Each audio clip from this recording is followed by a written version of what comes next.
أعوذ بالله من الشيطان الرجيم. بسم الله الرحمن الرحيم. أستغفر الله سبحان الله والحمد لله ولا إله إلا الله والله أكبر ولا حول ولا قوة إلا بالله العلي العظيم عدد خلقه ورضا نفسه وزنة عرشه ومداد كلماته ومنتهى العلم ومبلغ الرضا. اللهم صل وسلم على سيدنا محمد الشفيع المشفع خير خلق الله وعلى الأنبياء والمرسلين وآلهم وصحبهم أهل الله. Akí Ọlọ́run, akí ọba ẹlẹ́dàá, ọba tí ń ṣe jẹ̀mú, ọba tí ń tọ́jú wa, akí Ọlọ́run, ọba tó dá wa sí, akí Ọlọ́run, ọba tó fi wá mọ̀nà, akí Ọlọ́run, ọba tí kò fi wálẹ̀, ọba tí ń mójútó wa, a yìn ín lógo, abẹ́ wípé kó bá kẹ́ ànábì Muhammadu, kó bá gẹ̀, abẹ́ kó bá kẹ́ gbogbo àwọn ànábì Ọlọ́run, kó bá gẹ̀ gbogbo wọn àtàwọn ẹni rere, abẹ́ Ọlọ́run kó bá kẹ́ àwọn àfáà wa àtàwọn òbí wa, abẹ́ Ọlọ́run kó dákun kó bá kẹ́ gbogbo ẹni tí ń fẹ́ tiwa nítorí Ọlọ́run, abẹ́ Ọlọ́run kó bá kẹ́ gbogbo ọkùnrin obìnrin tẹ́ ń wò wá gbọ́ wa nínú mùsùlùmí, nínú mùsùlùmá, nínú mùmínì àti mùmínà, àánú Ọlọ́run kó bá gbogbo wa gbé. Assalamu alaikum wa rahmatullahi wa barakatuhu. Ìtẹ̀síwájú rèé nínú ẹ̀kọ́ tá ń dára wa nínú ìgbésí ayé ànábì sallallahu alaihi wasallam. Ọlọ́mọṣá wọlá ìyà ànábì, wọlá ìfẹ́ tó ní sí ànábì, ọlọ́mọṣá ṣàánú wa, ọlọ́mọṣá fọ̀nàmọ́ wa, ọlọ́mọṣá tọ́ wa sọ́nà, ọlá títóbi wọ Ọlọ́run àtàánú wọ Ọlọ́run, ọlá ìpé méjì wọ Ọlọ́run àtàínírù wọ Ọlọ́run. Ibi tí a bá ìtàn náà dé, òun ni ibi ìrìn àjò mímọ́ tí Ọlọ́run gbé ànábì sallallahu alaihi wasallam ṣe lọ sí Jerusalem, láti Jerusalem lọ sí sánmà, èyí tí ó gbé ànábì dé òréré kan tí ẹnìkan ò débẹ̀ rí ní gbogbo ìṣẹ̀dá tí Ọlọ́run dá, nínú èèyàn abálìjànú, kódà àwọn màláíkà. Jìbìrìlù ní láti padà wípé ẹnìkan ò kọjá bí rí nínú gbogbo ẹ̀dá Ọlọ́run. Ànábì sallallahu alaihi wasallam nìkan ló wá ní láti tẹ̀síwájú, ó wá kó wọn àtọ́lọ́wọ́n ọba rẹ̀ nìkan níbi tí ò sí ẹ̀dá kan tó lè ṣìkẹta wọn. Allahu akbar. Ìyẹn jẹ́ iyì àtàpọ́nlé tọ́lọ́run ṣe fún ànábì tí ó mú gbàgbé ikú àbúrò bàbá ẹ̀, àbẹ́gbọ̀n bàbá ẹ̀, ìyẹn Abu Talib, tí ó sì mú gbàgbé ikú Khadija wípé àwọn igi lọ́dọ̀ àwọn kú. Ọlọ́run fi nǹkan tó ju àwọn méjèèjì lọ hàn wípé wò ó, tára mọ́kọ̀ bá ṣe tiẹ̀, wọ́n ń gba tiẹ̀ ní sánmà, wá wo bí tó ju gbogbo ilé ayé lọ lápapọ̀. Ọlọ́run bá kí ànábì bá wa gẹ̀. Ànábì wá darí ìrìn àjò náà sallallahu alaihi wasallam. Nígbà tí ó wá bẹ̀rẹ̀ sí ní mọ̀ fún ará Mẹ́kà nírò wípé ìrìn àjò báyìí la mú mi ṣe mọ́júmọ́, wípé mo dé Jerusalem láti Mẹ́kà. Mìíràn bá lọ sí Philistine ní Jerusalem wà. Mìíràn bá lọ ọbẹ̀ láti Saudi, kódà bí ó bá gbé plane lọ, ó léye wákàtí tí ó lò. Ó dájú pé kò ní dín ní 4 ó bá gbé plane lọ. Níjọ́ náà lọ́hùn tán bá ṣe ìrìn àjò láti Mẹ́kà lọ sí Philistine, oṣù kan ni wọ́n máa ń lò lérí ìrìn. Tí wọ́n bá dá ìrìn dúró, tán rìn láàárọ̀ àtàlẹ́, àárọ̀ àtàlẹ́, tí wọ́n dá ìrìn yẹn dúró, wọ́n á lo oṣù kan lọ́nà. Ànábì wá lóhun lọ kí ilé ò tó mọ́. Kò tún wá jẹ́ bẹ́ẹ̀ nìkan, ó lóhun tún ti bẹ̀, òun tún lọ sí sánmà, kódà òun dé sánmà keje. Ó jẹ́ kí làbárì yẹn dá àwọn èèyàn láàmú gan. Ó dá àwọn èèyàn láàmú, kódà níbẹ̀ nínú àwọn tó ti gba ìsìláàmù tẹ́lẹ̀, nígbà tá ànábì sọ pé tí Ọlọ́run fi òru yìí dá lára fún mi ni tí wọ́n sọ pé wọ́n láwọn ò ṣe ìsìláàmù mọ́ nínú àwọn tó ti gba ìsìláàmù tẹ́lẹ̀ tó ní àwọn òrèlè gbé mi eléyìí tóbi ju ìgbàgbọ́ àwọn lọ, àwọn ò lè gbé léyìí gbọ́, wọ́n ju ìsìláàmù lẹ̀. Àwọn tí ò ju ìsìláàmù lẹ̀ wọ́n ronú sí i pé tí ó sì lè rí bẹ́ẹ̀ tòótọ́, ẹni yóò purọ́ fún wa rí, eléyìí mọ̀ ṣòro gbàgbọ́. Ibi wọ́n ti ń ronú sí i, wọ́n l'Abubakar dé radiyallahu ta'ala anhu, wọ́n fún un ní ìròyìn pé ṣó ti gbọ́n tí wọ́n l'Ànábì tún sọ, ní kí ló sọ? Wọ́n náà lọ gbọ́ fúnra rẹ̀. Ó ní wọ́n gbé òun ìrìn àjò kan lálẹ́ yìí, alẹ́ àná mọ́júmọ́ yìí, lọ sódì ní Jerusalem lọ́hùn, ó sì tún padà dé Mọ́kà kí lè tó mọ́, ó sì tún lọ sí sánmà keje. Abubakar ní ìdí àti gbọ́ lẹ́nu ẹ̀ fúnra mi. Sánmà yìí náà ní ti mú gbogbo làbárì tí mú wá látijọ́ yìí, àbí Kùránì tí ń sọ̀kalẹ̀ tí gbogbo wa ń tẹ̀lé tá ń gbọ́ sí lẹ́nu, níbo ní ti ń wá? Sánmà yìí náà wọ́n ti ń bá a sọ. So yóò tún wá mú làbárì sánmà míì wá, ń máa pè nírọ́. Tí ń bá pè nírọ́ ń sìn, ó yẹ kí n ti pè nírọ́ látànà. Abubakar lẹ́ni tó kọ́kọ́ kéde pé mo gbọ́ mo gbà, ní ìpè ọ́ nírọ́, ní ìṣe iyèméjì, la fi ń pè ní Siddiq. Wọ́n láti gbà náà ti sọ ní Siddiq, ẹni tí tó gbà Nábì lólódodo, ẹni tó gbà Nábì lólódodo pátápátá, tó ju gbogbo ọkàn lẹ̀ fi tẹ̀lé radiyallahu ta'ala anhu, Ọlọ́run bá yọ́nú sí. Àfáà ní fasaddaqa Siddiqu dhul wafa'i wa kadhaba al-kuffaru bil isra'i wa sa'aluhu an sifatil qudusi rafa'ahu ilayhi ruhul qudusi jibrilu hatta haqqaqal awsafa lahu fama taqu lahu khilafa lakinnahum qad kadhabu wa jahadu fa uhliku wa fil adhabi ukhulidu. Fasaddaqa Siddiqu, Abubakar olódodo tí mọ́ gbà Nábì lólódodo pé ló ní olódodo òjíṣẹ́ Ọlọ́run tí kìí pè nírọ́. Saddaqa òun ló kọ́kọ́ kọ̀nfàmù ẹ̀. Dhul wafa'i, ẹni tí mọ́ pé àdéhùn. Wa kadhaba al-kuffaru bil isra'i, àwọn kèfèrí pé ìrìn àjò ẹ nírọ́. Ìrìn àjò tá Nábì ṣe yẹn wọ́n ní tó bá tiẹ̀ purọ́ fún wa, mọ́ pa á mọ́ níwọ̀n, ó wá lọ Jerusalem lọ́hùn wọ́n fà Nábì ṣe yẹ̀yẹ́. Al-Qur'an sì sọ̀kalẹ̀ wọ́n Suratul Najm tọ́lọ́hun tó ń búra wípé wan najmi idha hawa ma dhalla sahibukum wa ma ghawa wa ma yantiqu anil hawa in huwa illa wahyun yuha allamahu shadidul quwa dhu mirratin fastawa wa huwa bil ufuqil a'la thumma dana fatadalla wa kana qaba qawsayni aw adna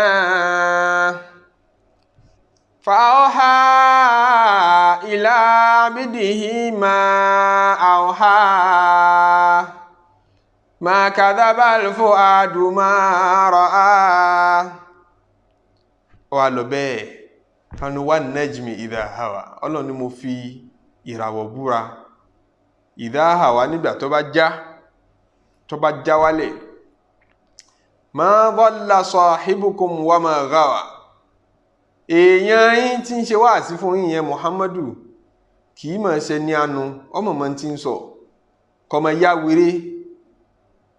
Wa ma yantiqu anil hawa, ọ̀rọ̀ tí ń dẹ̀ ń sọ yẹn kìí ṣe fẹ́nu o,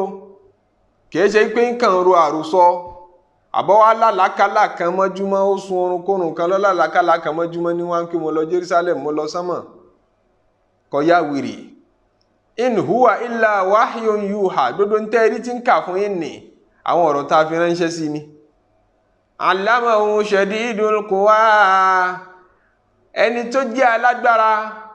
òun ní ń kọ́ òun la ní ọmọ kọ́ ní dodo ẹ̀yẹn Jibril dhu mirratin fastawa màláìkà alágbára tó dùn rí fastawa tó wá lé téńté níjọ́ tó fẹ́ bá nàbì sọ̀rọ̀ wa huwa bil ufuqil a'la tí sì ń bẹ ní ahòhò sánmà tó ga jù níjọ́ta ìyẹn jẹ́ jọ́ta ànábì kọ́kọ́ rí Jibril sójú rí ní fọ́ọ̀mù bọ́lọ̀ ń ṣe dáa tá a sọ pé ànábì wòkè ó wọ̀ tún wò sí ìyẹ́ Jibril ló bodòdó sánmà ọlọ́ni fún madana fatadala lẹ́yìn náà tẹ́rù bá ànábì sallallahu alaihi wasallam pẹ̀lú ìṣẹ̀dáwò rí dáná ìwọ̀n ń súnmọ́ ànábì díẹ̀díẹ̀ fatadala bí tí ń súnmọ́ díẹ̀díẹ̀ ní ń kéré sí bọ̀ wá láti ahòhò sánmà títí tó tún fi gbé àwọ̀ ènìyàn wọ̀ padà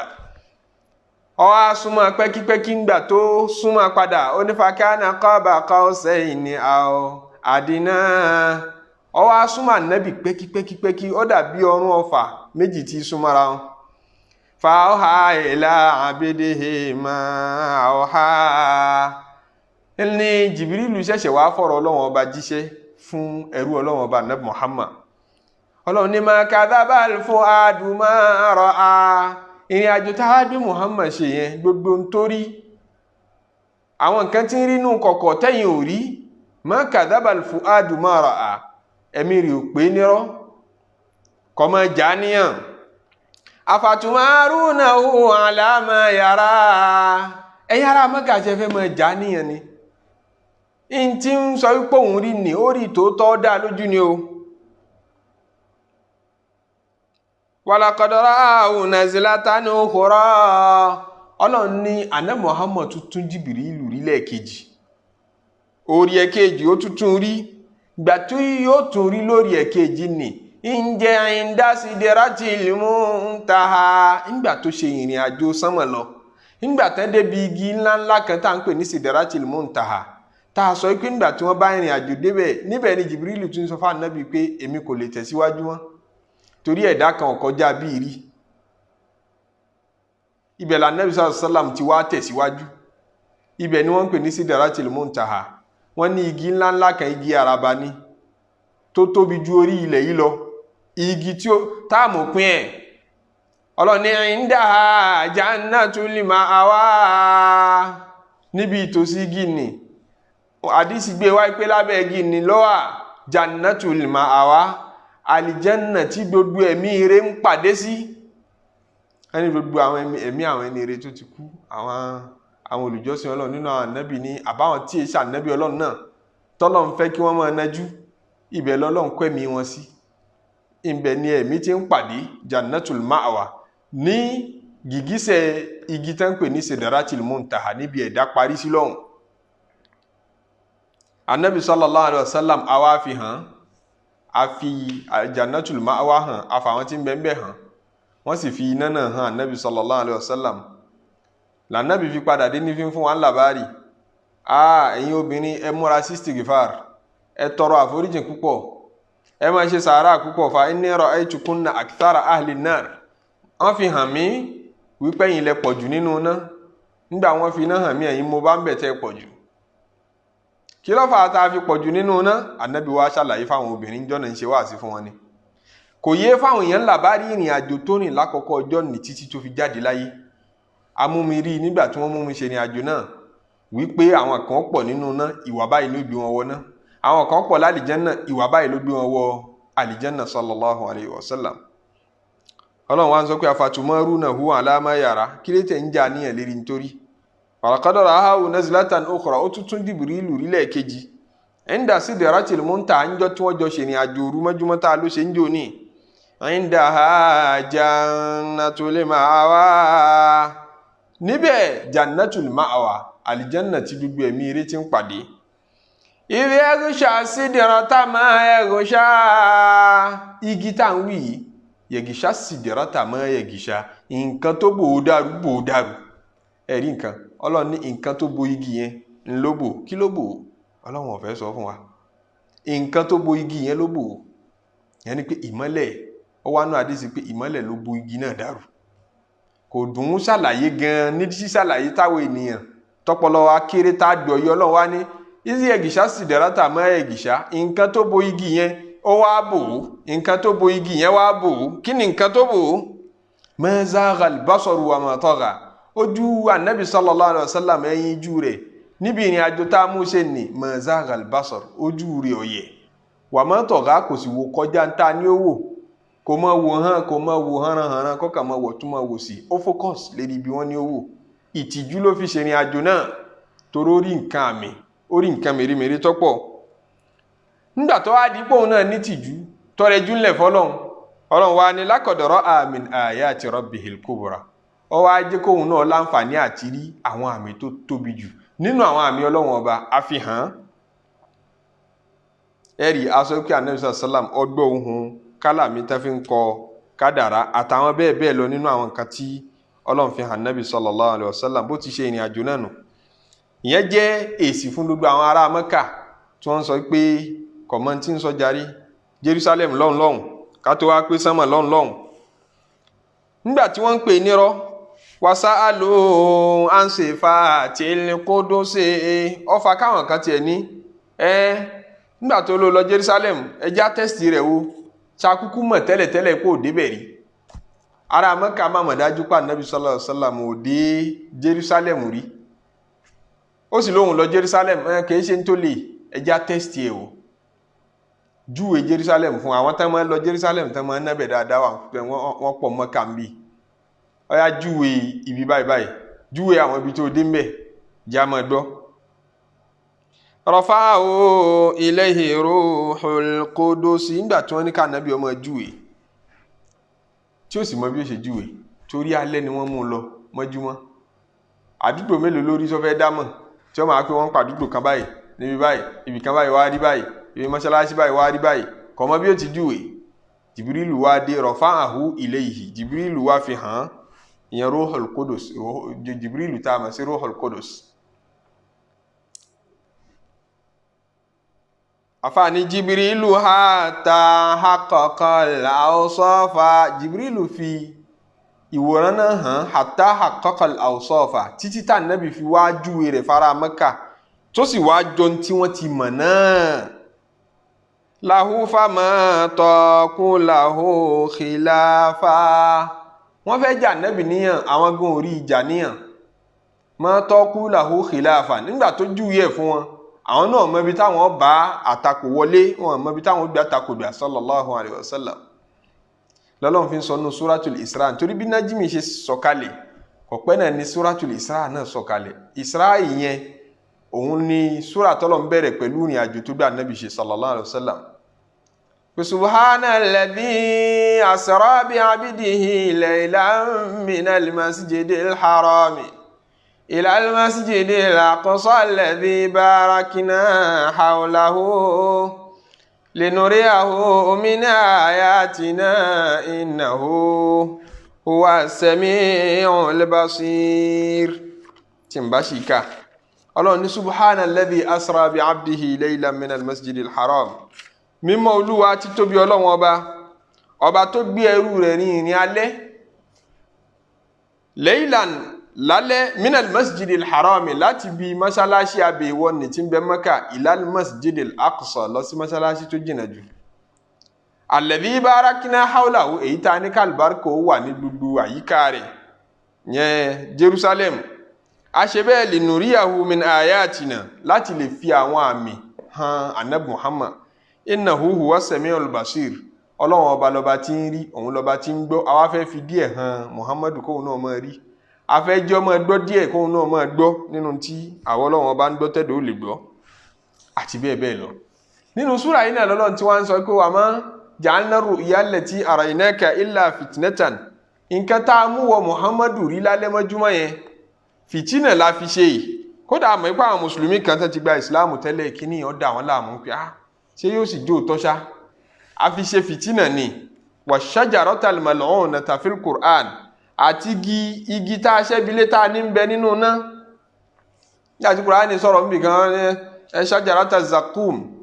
igi kan ń bẹ nínú náà ṣàjàrátù zakum ni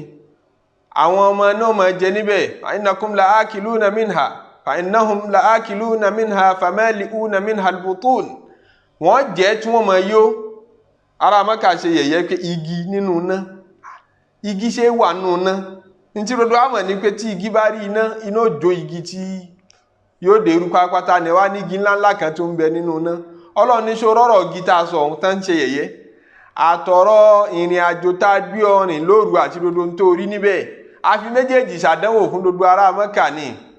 a fi wọ́n ṣe fìtínà nítorí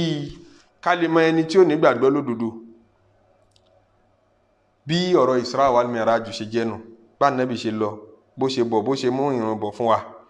lakinnahum qad kadhabu wa jahadu àfáà ní tòun ti bẹ́ẹ̀ ará Mẹ́kà ń jiyàn wa jahadu wọn nírọ́ ni fa uhliku wa fil adhabi ukhlidu wa fa uhliku Ọlọ́run ní àwa pa wọ́n rẹ́ pẹ̀lú ìyà pẹ̀lú ìbínú àwọn Ọlọ́run ọba bó ló ti pa ará Mẹ́kà rẹ́ ìjọ Bádìrì ni gbogbo àwọn àgbààgbà tó pe ìṣẹ̀lẹ̀ yìí nírọ́ gbogbo wọn pátápátá la bá wí pẹ̀lú ogun Bádìrì tá Nábì padà bá wọn jà wa fil adhabi ukhlidu tó bá tún dijọ́ àlùkìyámà náà tá a bá ń pín iná wọ́n mọ̀ bẹ́nu náà lọ gbére ni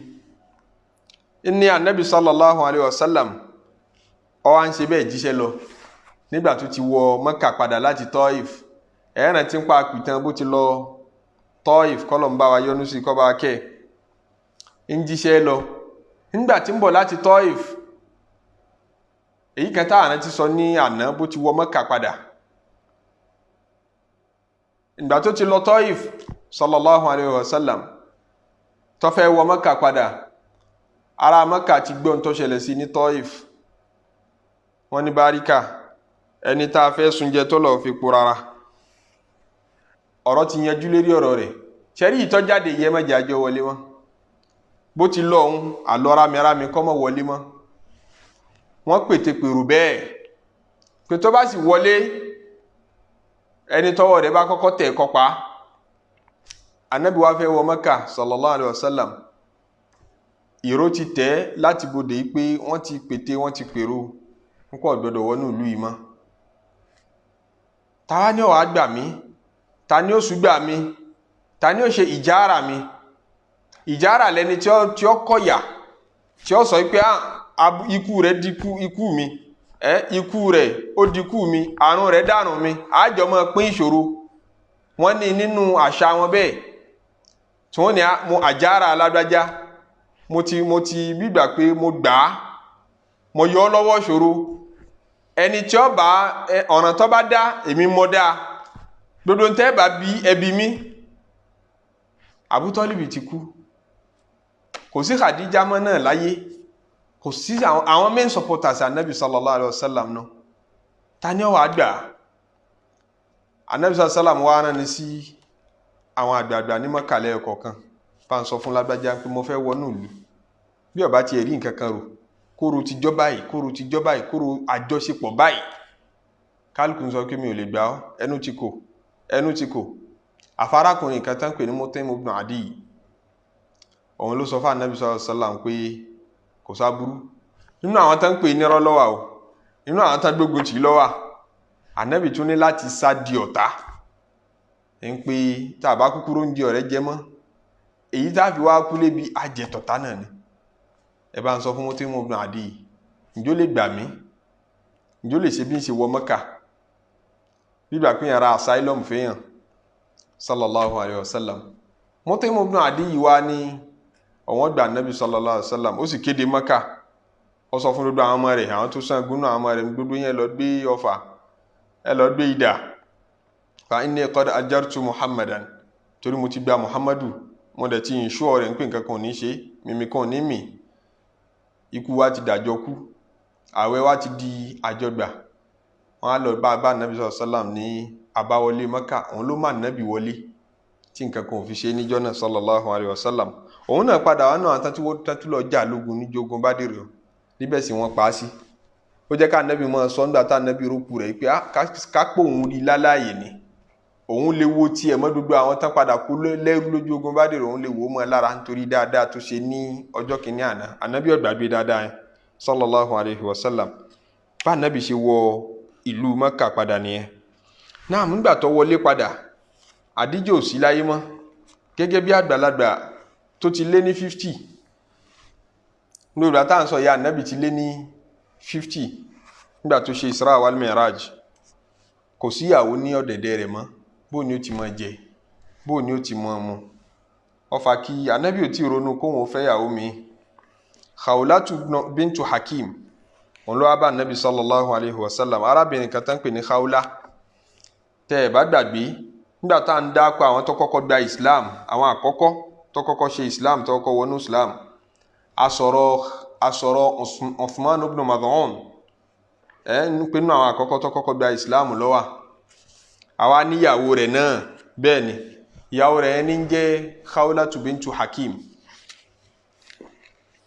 Wọ́n jọ ṣe ìrìn àwọn wà nínú àwọn tó kọ́kọ́ ṣe ìrìn àjò lọ sí ìlú Habasha. Wọ́n padà dé àwọn ọ̀padà lọ́mọ́ tí wọ́n wà Mẹ́kà. Khawla ni ó wá báwọn èèyàn gbìmọ̀ràn papọ̀ kí Ànábì sallallahu alaihi wasallam tí ìyàwó bá kọ ni ìyàwó làáfẹ́, ìyàwó tó wá kọ ìyàwó kú ni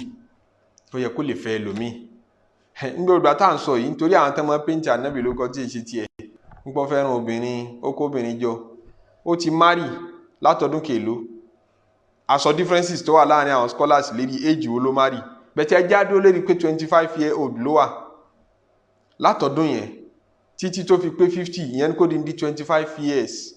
l'Ànábì fi wà nínú relationship pẹ̀lú Khadija tí ò ronú kó wọn fẹ́ yàwó kejì. Abubakar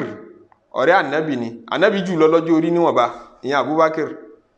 ká Ànábì ó tó dá Ànábì Ọlọ́run ìyẹn ni pé 10 years back Ànábì wà 40 ló dá Ànábì Ọlọ́run gbogbo àtà ń sọ yóò ti pé 50 ìyẹn ni pé tá a bá dá ọjọ́ orí padà níjọ́ tá Ànábì ń bẹ ní 40 ìyàwó méjì ní bẹ lọ́dẹ̀dẹ̀ Abubakar radiyallahu ta'ala anhu ìyàwó méjì ní bẹ lọ́dẹ̀dẹ̀ rẹ̀ ìyẹn ni pé 10 years after ju 10 years lọ Ànábì ò tí ì dóhùn ìyàwó méjì. So tí yẹn bá pé 50 ní ọ̀yẹ̀ṣẹ̀ wá bẹ̀rẹ̀ sí ẹni tó lò 63 years láyé 63 years láyé ìgbà tó pé 50 tó kù 13 years tó kù tí ó lò láyé ṣégbà àwọn ló ṣẹ̀ wá ronú pé ṣe mo láìkì obìnrin ló ṣẹ̀ṣẹ̀ discover pé òun láìkì obìnrin pé jẹ́ mọ́ kó obìnrin jọ. So ìpìlẹ̀ accusation yẹn fún Ànábì sallallahu alaihi wasallam gan bá làákà ìmú. Ẹni tí ó bá fẹ́ràn obìnrin tí ó bá rí tóbìnrin rò ní pé ó ya omi ti dé àti kékeré ni yóò ti mójútọ́rọ̀ obìnrin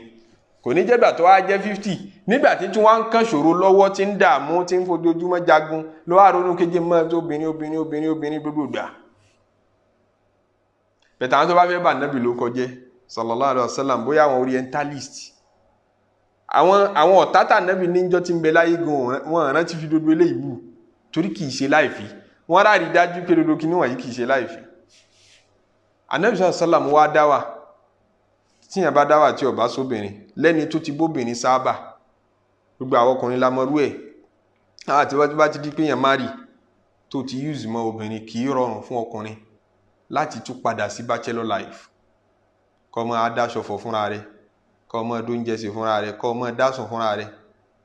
Àdánwò ńláńlá ni máa jẹ́ fún ọkùnrin kódà ẹlòmíì kò ní rí bí kóòpù ọ̀sẹ̀ kan lẹ́yìn tí ó bá sí pẹ̀lú ìyàwó rẹ̀ mọ́ lẹ́ẹ̀tì mọ̀ lára ẹ̀ mọ̀ ń bí múra bí kò máa dọ̀tí káàkiri kẹ́tì mọ̀ pé obì àwọn bí tí pa àwọn ipa tíyàwó ń kó nínú ìgbésí ayé rẹ̀ tí yóò ti máa yọ́lẹ̀ lẹ́ẹ̀kan náà. Nígbà tá a wà ní yunifásitì kan náà àwọn kọ̀líìgì wa àwọn dàgbà jù wá lọ lọ́jọ́ orí báyìí fà Ọlọ́run wá ní kẹ́kọ̀ọ́ dà wá papọ̀ àkúrò ní Nàìjíríà lọ kẹ́kọ̀ọ́ ni. Aṣáàrí pé ẹni yìí gbogbo gbà ẹrú Ọlọ́run yìí yọ́ sá mọ́ dọ̀tí tẹ́ padà ńlá ìṣẹ́ pé kí lé tí ẹ̀ kí ń tọ́jú ara fa. Nígbà tí ó rojọ́ fún mi jọ́ kan ní ìmọ̀ tí ń ṣe òfà òun látọdún tóun ti márì níṣẹ́ ó ti lé ní tí ń lọ bí 15 years àtọdún tóun ti márì òun ọ̀dásùn rí láyé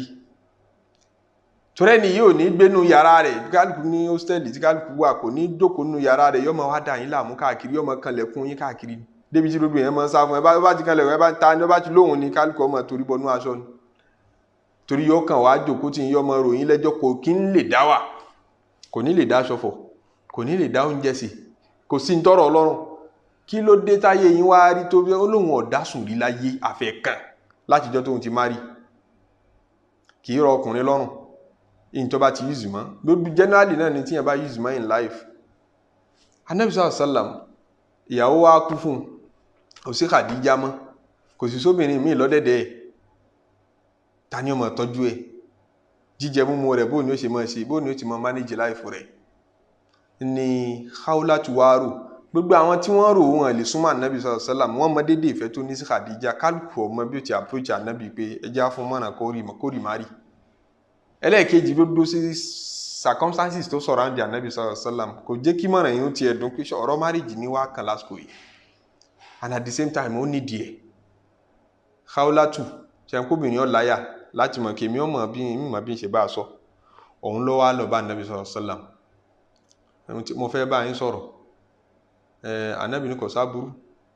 wá ní pé nínú Sauda ọkọ Saudatu òun dẹ̀ nínú àwọn tó ti gbà sílámù ní Sauda wà ọkọ rẹ̀ arákùnrin kan tán pè ní Sakranu ibn Amr ńlọkọ Sauda ó ní Saudatu ti gba Islam nígbà tó ti pẹ́ ọkọ rẹ̀ Sakranu ibn Amr nínú àwọn fọ́lọ́wà wọ Muhammadu náà ni Khawlatu sọ bẹ́ẹ̀ fún ànábì sallallahu alaihi wasallam ọmọ ìpọ́kọ rẹ̀ ti jáde láyé ó dá wà ní kọ̀lọ́kọ̀ Aisha ọmọ Abubakar ọmọ kékeré ni èmi ọba mú mọ̀nà wáyé pé kó fi kan nínú àwọn méjì yìí sí kejì rẹ̀ amọ̀dédé ìfẹ́ tó ní sí Khadija amọ̀dédé bó ti kó lọ́kàn tó àmú nídìí ẹni tí ó sì kejì rẹ̀ tí ó máa tọ́jú rẹ̀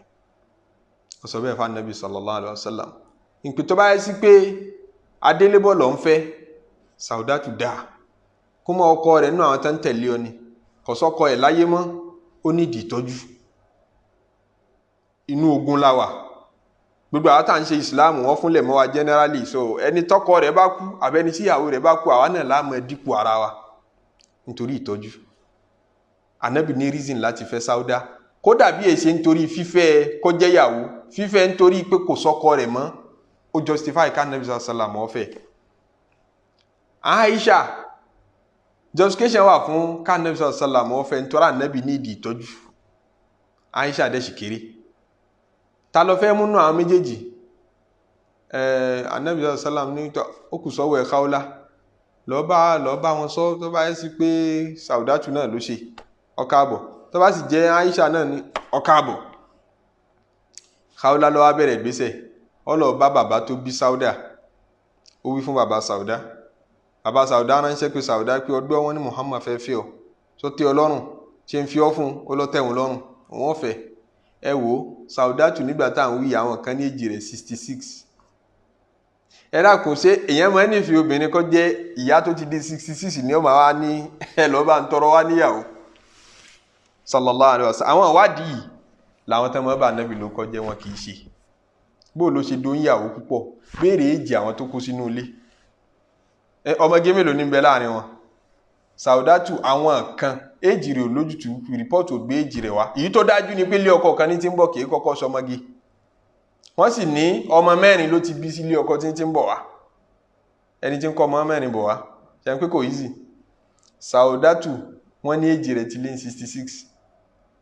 ìyẹn ní kékeré tún ṣe bí ànábì ń bẹ ní 50 nígbà tá à ń sọ yìí Saudatu ti lé ní 66 ó tún ju ànábì lọ lọ́jọ́ rí bí wọ́n ṣe ní Khadija náà jù lọ lọ́jọ́ rí sallallahu alaihi wasallam yẹn pé ìyá yẹn kàn ń bọ̀ wá máa gbénú ilé ni láti kàn máa dáná kò jù bá ń lọ kọ́ lé máa jẹun àsìkò lànàbì fi wá fẹ́ Sauda ọwọ́ fẹ́ Sauda tán wọ́n dẹ̀ ní Sauda jẹ́ arábìnrin kan tó lára tó sanra ìrìn ẹ̀ pẹ̀lẹ́pẹ̀lẹ́ ni gẹ́gẹ́ bí àgbàlagbà tó sanra òun náà wálé ọkọ ń wá pé nítorí kóun máa wá jowú kóun máa wá kódà nígbà tó padà dòréré kan ó padà yọ̀ǹda fáànàbí sàlám pé má wá yàrá mi mọ́ ọmọ yìí ọmọ kékeré nìyẹn Aisha tó padà fẹ́ yìí má lọ ìjọ tó bá máa wá yàrá mi mọ́ yọ̀ǹda fún ìyàwó Aisha ní òun lòun máa lójọ́ tànàbí ti yẹ kọ́ lọ ọ̀dọ̀ Sauda lòun yọ̀ǹda fún Aisha pé ọmọdé ni àwọn náà nídìí attention ọkùnrin sallallahu alayhi wa sallam so n táwọn yẹn wá ń bi marriage tó yẹ kí gbogbo yẹn ó kọ́ mọ̀ nù n táwọn máa wá ń bi marriage tá a dẹ̀ ń derive ń bẹ̀ tayọ ọ̀rọ̀ sex ẹlòmíì marry kódà nítorí owó ẹ wò ó bí Dangote ṣe wà yẹn àbí Ọ̀tẹ́dọ́là àti etc àdúgbò àwọn tán ló lọ́wọ́ yẹn ẹ jẹ́ àsùnwòn pé Dangote gẹ́gẹ́ bí mùsùlùmí ti níyàwó mẹ́rin tó bá sọ pé òun tún fẹ́ sí ilé nìí nígbà ló dún ọmọge Nàìjíríà tí ó bá fẹ́ òun kódà yóò ti dórí 50 àtúrà àwọn tí ó sọ pé àwọn ṣe tán ẹ sọ fún mi kí lè tán fẹ́ lọ fẹ́ ẹni tó ti ní 50 nílé tó ti níyàwó 50 nílé àwọn tán fẹ́ Aláàfin tán fẹ́ Ọ̀ọ̀nifẹ̀ ṣé wọ́n rí pé àwọn ti pọ̀ ń bẹ̀ ni èyí ṣe tí wọ́n tún náwó sí kan tó ń náà tún lóhun fẹ́ dáhùn kì í ṣọ̀rọ̀ sẹ́ẹ̀sì nìkan wọ́n ń bá lọ táìtù wà nù tẹ́lómi ń bá lọ tá Nábì sallam náà kọ̀nfàmù ẹ̀ fún wa pé ń tára ayé fi ń fẹ́bìnrin ń lọ bí mẹ́rin tunkahul mar'atu lijamaliha ọ̀dàkọ̀ ẹwà a máa fẹ́bìnrin torí ẹwà ọkùnrin máa ń decide láti fẹ́bìnrin torí ẹwà wà máa liha ọkùnrin mi ò choose láti fẹ́bìnrin torí owó tí ń bẹ lọ́wọ́ ẹ̀ nígbà míì wà nasabiha nítorí fámìlì ẹ̀ mo fẹ́ associate pẹ̀lú fámìlì ẹ̀ àwọn olóṣèlú ń fẹ́ya wọ́n fẹ́ra wọn wọ́n ń fìyàwó fúnra wọn nítorí post tán fẹ́ àwọn lọ́balọ́ba nítorí pé wọ́n fẹ́ kó padà jọba lọ́jọ́ iwájú wọ́n so igi ẹ̀ pẹ̀lú ìdílé ọba kan àbí ìdílé ẹnìkan tí ó jẹ́ kọ́rọ̀ rí ọrọ̀rùn so kìí sọ̀rọ̀ nǹkan míì náà wá ń bi marriage wọ́n ń marry nítorí àwọn purpose tó pọ̀ so ń bẹ́ẹ̀ nù àwọn tá Ànábì sallam fẹ́ pé irú Sauda yìí ọkàn ṣáàtì ẹ̀ fẹ́ ní igi Ànábì lórí pé mo ṣàfẹ́ ní igi rẹ lórí pé tá bá ń ka akọ ìyàwó rẹ kémi náà wà lórí list tí ń fẹ́ nù bàbá fẹ́ wá sọ́dọ̀ mi mo yọ̀ǹda fún Aisha ìjọ tó bá máa wá so Ànábì ṣe bẹ́ẹ̀ ó fẹ́ Sauda ọkọ tó sì fẹ́ tẹ́lẹ̀ Sakranu ibn Amr wọ́n níyẹn ti sọ fún pé Ànábì ló padà fẹ́ gbẹ̀yìn sallallahu alaihi wasallam kí yẹn tó kú ló ti sọ pé Ànábì ló padà fẹ́ gbẹ̀yìn tọ́ra lákan ni Sauda lá ọlálà wípé Ànábì sallallahu alaihi wasallam tẹ̀ wọ́n lọ́rùn mọ́lẹ̀ kí ó gbẹ́sẹ̀ lé wọn lọ́rùn lójú oorun ló ti lábẹ́ ó wá tají ni wọ́n sọ fún ọkọ rẹ̀ pé mo mọ̀ lálàá pé òjíṣẹ́ ńlá mọ̀ gbẹ́sẹ̀ lé mi lọ́rùn wọ́n ní Sakranu ní ìtumọ̀ rẹ̀ ní pé kò ní pẹ́ tí máa fi kú tí n bá sì kú tán Ànábì ní ó fi lẹ́yìn mi sallallahu alaihi wasallam Sakranu ti sọ̀rọ̀ yẹn kalẹ̀ ìyẹn ọkọ Sauda àkọ́kọ́ tá Ànábì ọmọ ó tún ló dijọ́ kan Sauda náà ní padà ń pìtàn fáráyé o ó ló tún dijọ́ kan òun tún lálàá pé ìràwọ̀ ní àtọ́jú sánmọ̀ níṣe ló já níjọ́ kan yọ́mọ̀ wá jábọ̀ wálẹ̀ bó ti jálù mọ́lẹ̀ bí tóun sùn sílẹ̀ lẹ́nu wọ́n ní Sakranu tún sọ fún pé túmọ̀ aláyẹn ní pé kò ní pẹ́ tí máa fi jáde láyé kò sì pẹ́ sígbà náà tán ló kú tán tí wọ́n ló kú so prophecy yẹn padà wá sí mọ̀ṣẹ́ pé Khawlatu ló padà lọ suggest rẹ̀ fún Ànábì sallallahu alaihi wasallam pé ó sì fẹ́ ọkọ rẹ̀ ti kú Ànábì ní no problem wọ́n lọ tọrọ Sauda bí Sauda ṣe di ìyàwó Ànábì sallallahu alaihi wasallam àmọ́ ìyàwó tó jẹ́ ìṣẹ̀mọ́ pé ìyá àgbàlagbà ni Ànábì ní di ìyàwó gẹ́gẹ́ nẹ́fùwá tọrọ Aisha wọ́n á lọ bá Abubakar Khawlatu yìí náà ní irin kan náà lórin wípé afẹ́ fọmọ rẹ̀ yìí fún Ànábì sallallahu alaihi wasallam mo ti bá a sọ ó sì ní kò ṣe nǹkan kan wọ́n lá Abubakar ní Aisha ọmọ Ànábì náà ní ọmọ mi ọmọ rẹ̀ ní ìgbégo ní jẹ́ Aisha wọ́n lá Ànábì ní ẹ sọ fún pé ìṣọmọ ẹ̀yẹ́sìn ọ̀tọ̀ èmi rí o tán mo lè fẹ́ ọmọ rẹ̀ ní ìyàwó sallallahu alaihi wasallam ni Abubakar wa tó bá jẹ́ bẹ́ àwọn ṣoríire nù inú rẹ̀ dùn sí Ummu Roman ìyá tó bí Aisha inú tí ẹ̀ náà dùn sí ó fọwọ́ sí ok tá bá ń sọ̀rọ̀ èjì Aisha pé ọmọ ọdún mélòó ní ìjọta Ànábì sallallahu alaihi wasallam fẹ́ ọmọ ọdún mẹ́fà pedophile l'Ànábì wọ́n fẹ́ ọmọ ọdún mẹ́fà kí lọ́kàn tiẹ̀ ìyá rẹ̀ ló tẹ̀wọ̀n lọ́rùn ìyá tó bí lọ́mọ ṣé wọ́n fẹ́ jẹ́ feminist ó fẹ́ tara fóbìnrin ju ìyá tó bá bímọ obìnrin lọ ni torí pé táwọn èèyàn bá ń wé ọ̀rọ̀ yẹn máwọn èèyàn lẹ́sẹ̀ kìí ṣe Ànábì nìkan lẹ́wé mọ́ lẹ́sẹ̀ ó yẹ kẹ́ ẹ lè wé mọ́ Abubakar náà lẹ́sẹ̀ gẹ́gẹ́ bí pẹ́rẹ́ǹtì Aisha pé kìí ṣe pẹ́rẹ́ǹtì rere ń fọmọ lọ́kọ ní early age tó bá wọn child abuse ni ó yẹ kẹ́ ẹ lè wé mọ́ Ummu Roman lẹ́sẹ̀ pé kìí ṣe abiyamọ ìwọ obìnrin for that matter tó mọ bí irú nǹkan bá ní ṣe mọ́ rí ọwọ́ àfọmọ rẹ lọ́kọ at that age ó yẹ kẹ́ blame dóódó kèfèrí tí ń bẹ Mọ́kà pé kílẹ̀ ń wò ẹ pé Muhammadu níwèrè ẹ pè ní aládùúgbà kílẹ̀ tẹ̀ rántí pé ní pedophile ẹ rí pé ọmọ kékeré ní fẹ́ ni tí gbogbo wọn ò fi wá rí rò abẹ́ rí nǹkan ìtumọ̀ ẹ̀ ní pé àṣà tí gbogbo wọn mọ̀ ní ẹnìkan ò gbọ́dọ̀ yọ Ànábì jáde nínú àṣà lú ẹ̀ sallallahu alaihi wasallam kó máa dájọ́ fún pẹ̀lú àṣà ọ̀làjú kan tí àwọn èèyàn ṣẹ̀ṣẹ̀ ń sọ̀rọ̀ ẹ̀ nísìn ìyẹn tó bá yẹ sí pé ó rí bẹ́ẹ̀ tòótọ́ pé èjì tá Nabi sallallahu alaihi wasallam ti fẹ́ Aisha náà rí pa ti sọ̀rọ̀ díẹ̀ lérí ọ̀rọ̀ yìí jò ní kò sáburú ń bẹ̀ o àwọn ò ká sí láì fi tó bá yẹ pé èjì òun náà ni tọ́lá al-Qur'an gẹ́gẹ́ fún rẹ̀ sọ ń tọ́jọ́ bẹ́ẹ̀ al-Qur'an ni allow láti fẹ́ àwọn ọmọ òrukàn lóbìnrin ẹni tá a sì ń pè lọ́mọ òrukàn lẹ́ni tí bàbá rẹ̀ bá kú nígbà tí ò tí ì bàlágà yẹn ni pé kò tí ì mọkùnrin kò tí ì mọ ọkùnrin ọmọ ọdún 6 ọmọ ọdún 5 ọmọ ọdún 7 tí bàbá rẹ̀ bá kú ọmọ òrukàn ni lóbìnrin Qur'an sì ń sọ pé àyìn khiftum alla tuqsitu fil yatama ó tún sọ ń bò míì náà ọ̀rọ̀ àwọn obìnrin yatama nisa àwọn ọmọ obìnrin tí wọ́n jẹ́ ọmọ òrukàn tẹ́ bá fẹ́ fẹ́ wọn láya bẹ́ẹ̀ sì ṣe rè sùtúnyàn bá pàdé sí ọ̀rọ̀ yìí ó pè Qur'an náà ní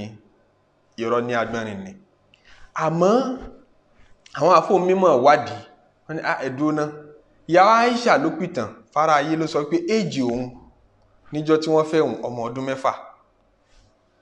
àṣùọ̀ ẹgbà wáyìí ń bẹnu Bukhari ń bẹnu Muslim tòótọ́ but kí nǹkan wà ní Bukhari kọ́ wà ní Muslim ò túmọ̀ pé ìwádìí ti parí o nínú rìpọ́ọ̀tù o ìgbìyànjú làwọn àfáwọn yìí ṣe láti ṣàkójọ àwọn tí wọ́n rí pé ó dáa jù kí sì wọ́n fi dájọ́ ipò dáa jù àwọn májẹ̀mú kan ni wọ́n kà á lẹ̀ ọpọlọ wọn fi gbé májẹ̀mú yẹn kalẹ̀ gbogbo àdìs tó bá ti páàsì májẹ̀mú yẹn wọ́n mọ̀ tíkì ẹ̀ báyìí pé 1 2 3 ó pass 1 2 3 4 5 ó pass yẹ eléyìí fẹ́ẹ̀lì ẹ̀ eléyìí 4 ló pass nínú májẹ̀mú kan sá pamọ́ tí ó fùfílì ẹ̀ èyí tí ó bá ti fùfílì ẹ̀ wọ́n ní ó àdìs yẹn weak èyí tó bá fùfílì májẹ̀mú 5 wọ́n ní àdìs yìí ti àti bẹ́ẹ̀ bẹ́ẹ̀ lọ májẹ̀mú àwọn àfọ́ òtújọra wọn torí ìgbìyànjú náà wọ́n fi gbé àwọn májẹ̀mú yẹn kalẹ̀ so tá bá ti wá tàgì àdìsí ń sọ hey kò túmọ̀ pé àrídájú ni wọ́n rí ó sojú wọn báyìí jọ tán bí Aisha ń ti tán sọkọ̀ káàtì ẹ̀ wá àsùnwòn pé ìyàwó Aisha náà wá wí bẹ́ẹ̀ tòótọ́ radiyallahu ta'ala anha àtúnṣọ ń jò ní iná tẹ́ ẹ̀ bá gbàgbé pé possibility wà pé èèyàn gan lè ṣe mistake èjì rẹ̀ èèyàn ò túmọ̀ pé àwa fi àbùkù àbáyé pé orí tì sọ́dọ̀ ìyàwó Aisha láíláí àfọ̀mọ́ tí ń bẹ fún àwọn sàhábà nínú al-Qur'an àfọ̀mọ́ pé wọn ní wòsàn kan purọ́ máa nábì ni kìí ṣe pé wọn lè gbàgbé èèyàn ni wọ́n lè gbàgbé nǹkan èèyàn lè gbàgbé èjì ẹ̀ èèyàn lè mọ̀ rántí precisely ọmọ ọdún mélòó mo wà níjọ́ tí ìṣẹ̀lẹ̀ báyìí ṣẹlẹ̀ èèyàn kàn lè rántí pé mo kéré bí àti ìṣẹ̀lẹ̀ báyìí ṣẹlẹ̀ ká tó wá pé àwọn rìpọ́ọ̀tù mi wà tó lálàáfíà náà tó wá látọ̀dọ̀ ya Aisha yìí náà ní pìtàn tí ń sọ níjọ́ kan pé ó ní lam aqil abawayya qattun illa wa huma yadinani din Bukhari náà lọ́gbà wa ó ní ìgbà tí màá gbẹ́jú sí mo gbẹ́jú bá bàbá mi àti ìyá mi tí ń ṣẹ̀sìn ni mo gbẹ́jú bá bàbá mi àti ìyá mi tí àwọn méjèèjì tí ń ṣẹ̀sìn ẹni ọmọ tá a bá fẹ́ sọ pọ́ gbẹ́jú ó kéré jù èjì rẹ̀ kéré jù ó gbọ́dọ̀ jẹ́ 4 ní pé ó lóun gbẹ́jú bá nǹkan báyìí tí yẹn bá fẹ́ dá mẹ́mórì padà sígbà tó ń wà kékeré maximum tí yẹn máa sábà rí dá padà sí jù náà nígbà tí yẹn bá wà bí 4 ń pé yẹn tiẹ̀ wá ní sharp mind jù before kódà ẹlòmí ò lè rántí tóun ṣe lọ́mọdún 6 ọmọdún 7 gan ẹlòmí gbọ́ débẹ̀ but ẹjá sọ pé sharp mind ok ọmọdún 4 ó ti rántí tó ṣẹlẹ̀ sí lọ́mọdún 4 yàwó Aisha wa ní ìgbà tí màá gbẹ́jú sí àwọn bàbá mi àti ìyá mi wọ́n ti ń ṣẹ̀sìn èyí tí ń túmọ̀ sí pé ẹjá sọ pé ó ti dọmọ ọdún 4 tó fi gbẹ́jú bá wọn tí wọ́n ń ṣẹ̀sìn ṣé ẹ mọ̀ pé tó bá yẹ sí pé Ànábì sallallahu alaihi wasallam ti ń jíṣẹ́ Abubakar ti gba Islam kété tá Ànábì ti bẹ̀rẹ̀ sí ní jíṣẹ́ ìyàwó rẹ̀ náà Ummu Rumani ti gba Islam wọ́n bí sínú Islam tí Ànábì ti ń jíṣẹ́ fún bí ọdún bí 4 kan tó bí ìyàwó Aisha tó bá yẹ pé wọ́n bí sínú Islam bẹ́ẹ̀ ni ọ̀rọ̀ yóò ní láǹfààní ní pé mo gbẹ́jú bá wọn tẹ́ ń ṣẹ̀sìn wọ́n ti ń ṣe gan kan tó lóyún rẹ̀ kìí ṣe pé o gbẹ́jú bá wọn ìgbẹ́jú bá yẹn túmọ̀ wípé ìbẹ̀ kékeré náà ni wọ́n gba ẹ̀sìn òun lajú òun gbọ́n bá wọn nídìí ẹ̀sìn tí wọ́n gbà ní tí ń túmọ̀ sí pé wọ́n ti bí kan tó gba Islam wọ́n ní in tí ó tún jẹ́ àmọ̀ bẹ́ẹ̀ ni pé afáàgbà òpìtàn tá a kẹ́rì pé nígbà tá ń ka ókọ àwọn tán kọ́kọ́ gba Islam ń jò ní la fi sọ̀rọ̀ débi ọ̀rọ̀ yìí Muhammad ibn Ishaq nígbà tí ń pa ìtàn lọ akẹbí àwọn Málíkì sí ni tó bá àwọn sàábé láyé òun sọ pé ìyàwó Aisha wà nínú àwọn àkọ́kọ́ tí wọ́n kọ́ gba Islam àwọn ọmọ kéékèèké tẹ́ fi kékeré gba Islam ń pé ń bẹ nínú wọn níbẹ̀ láti yà lọ wípé ọ̀pọ̀lọpọ̀ àfáà àtakò wípé gẹ́gẹ́ bí èjì ara ẹ̀ tọ́sọ o kò sínú àwọn tó kọ́kọ́ gba Islam ti wà fún bí ọdún 4 kan tó bí sáyé torí pé ó náà wà lọ́mọ ọdún 6 níjọ́ tá Ànábì di 50 tí èjì Islam ti di ọdún 10 ní jọmọ ọdún 6 nígbà náà ìyẹn ni pé nígbà tí èjì Islam di ọdún 4 náà tó bí wọ́n bí sínú Islam ní Ànábì tí ń jẹ́ Ànábì kan tó bí gẹ́gẹ́ bí èjì ara ẹ̀ tọ́sọ ìyàwó Àìṣà kọlọ̀mbà ayọ́nu sí. Àmọ́ tá a bá lọ pẹ̀lú rìpọ́ọ̀tù wípé Muhammadu ibn Ishaq náà wọ́n bí sínú ẹ̀sìn tí ẹ̀ṣẹ̀sìn Islam ni nígbà tá Ànábì sàlámù bẹ̀rẹ̀ sí ní jíṣẹ́ kékeré ló wà tó gba Islam á já sí pé tí ń bẹ láyé before ká Ànábì sàlámù tó jà Ànábì kó tó máa jíṣẹ́. Ẹnu sì kò lọ́dọ̀ ọ̀pọ̀lọpọ̀ àwọn àfọ onítàn wípé sísítà rẹ̀ Asma ọdún 10 ni Asma ò fi jù lọ. Asma ọmọ Abubakar ọdún 10 ni Asma ò fi ṣàgbà Aisha. Wọ́n sì ní ẹnu kò ní ọ̀dọ̀ ọ̀pọ̀lọpọ̀ àfọ onítàn náà wípé Asma níjọ́ tá Ànábì fẹ́ ṣe hijira èjì Asma ń jẹ́ 27. Níjọ́ tí Asma ń bá Ànábì sallallahu àti Abubakar dìrù tí wọ́n fẹ́ sá kúrò ní Mẹ́kà tí wọ́n ń lọ bí àpáta Asma ní bá wọn dìrù wọn àti Aisha kan yìí náà èjì rẹ̀ níjọ́ náà wọ́n ní jẹ́ 27. Ìyẹn ni pé tẹ́ bá backdate ẹ̀ a sì ló fọdún 10 ju Aisha lọ tẹ́ bá backdate 27 ìtumọ̀ ẹ̀ ní pé níjọ́ tí wọ́n gbé Ànábì sallam dìde Asma ń jẹ́ 17. Tá bá backdate èjì Asma bint Abubakar níjọ́ tí wọ́n gbé Ànábì sallam níjọ́ tí wọ́n gbé dìde níjọ́ tí wọ́n bí sáyé ó pọ̀ mọ́ 27 níjọ́ tá Ànábì ṣe hijira tá bá yọ Ànábì ṣe hijira nígbà tí èjì di 13 èjì Islam di 13 tá bá yọ 13 kúrò ní 27 ṣe mọ̀ pé ó kù 14 ajá sí pé ọmọ 14-year-old ni níjọ́ tí a gbé Ànábì sallam dìde lójíṣẹ́ a sì ló fọdún 10 ju ìyàwó Aisha lọ tá bá yọ 10 kúrò ní 14 ajá sí pé ìyàwó Aisha ń bẹ lọ́mọ ọdún 10 níjọ́ tá Ànábì ọmọ ọdún 4 níjọ́ tá Ànábì sallam bẹ̀rẹ̀ sí ní jíṣẹ́. Ànábì wá jíṣẹ́ fódìndí ọdún 10 Khadija kú nígbà yẹn ló fẹ́ decide láti remarry ìyẹn ni pé ẹ fi 10 kún 4 Ànábì ìyàwó Aisha ń bẹ ní 14-year-old níjọ́ tá so igi ẹ̀ tá bá mú papọ̀ báwọn so ó ṣeéṣe kó jẹ́ àwọn rìpọ́ọ̀tù yìí lọ valid ó sì ṣeéṣe kó jẹ́ ìtí àwọn Aisha wí náà ni ọ valid kò sí ìtí ò lè jẹ́ òótọ́ ń bẹ àti kíní àti kejì tó bá jẹ́ òótọ́ kò lòdì sí làákàyè kò lòdì sí ọpọlọ ọmọlúàbí. Al-Imam Tabari òpìtàn àgbà nínú Islam òun náà ń sọ pé Abubakar kó tó di pé Islam dé ká Ànábì tó bẹ̀rẹ̀ sí ní jíṣẹ́ gẹ́gẹ́ bí Ànábì Ọlọ́run kí wáyé tó máa sọ̀kalẹ̀ fún Ànábì ìyàwó 2 lóní ó sì lọ́mọ 4 nígbà tá ń ka ọmọ rẹ̀ wọ́n ka Aisha mọ̀ so tí ń túmọ̀ sí pé aláwọn àfáà tọ́pọ̀ ní Islam tán gbà pé ìyàwó Aisha èjì rẹ̀ ju èjì tọ́pọ̀lọpọ̀ ń kò tí ní lọ́njọ́ tá Ànábì sallam fẹ́ wọ́n so igi ẹ̀ ní 14 àwọlé tọ̀ ń pé wọ́n wá wọlé tọ̀ tó dìyàwó torí nígbà tán so igi ẹ̀ tán kò tí wọlé Ànábì sallam ìgbà tá Ànábì tó dé Mẹdínà ni wọ́n tó mú wọlé Ànábì nígbà tí wọ́n á tó mú wọlé Ànábì ó ti lé 17 nígbà náà tó ti mature dáadáa according to report ọ̀pọ̀lọpọ̀ àwọn àfáà tí adákọ nísìnyí àti yìí tí gbogbo èyí tó bá wùkọ́ jẹ́ ń bẹ̀ kò sí ìtọ́ jẹ́ àbùkù fún Ànábì sallam kò sí ìtọ́ jẹ́ àbùkù fún ìyàwó Aisha náà níbẹ̀ bóun náà ti di ìyàwó lọ́dẹ̀dẹ̀ Ànábì sallallahu alaihi wasallam nù lẹ́yìn tá Ànábì ṣe ìrìn àjò padà sí Mẹ́kà ó wá remarry ó fẹ́ Sauda ó sì fẹ́ Aisha mà Aisha sì ń bẹ ní ọ̀dọ̀ bàbẹ́ lẹ́yìn wá àgbà náà àwọn kèfèrí Mẹ́kà wọ́n á pe Ànábì sallallahu alaihi wasallam sí jòkó wípé ọ̀dà já tún offer peace wípé ikú yìí kò pé rẹ kò pé àwa náà já offer peace wọ́n á offer Ànábì sallallahu alaihi wasallam ní option wípé ẹ̀sìn tó mú wáyìí àwa náà ti ń consider rẹ̀ àròpó lè pè wá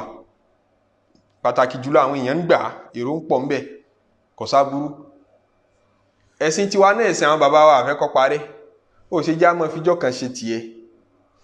káà náà mọ́ fíjọ́ kan ó mà wá bá wa ṣe tiwa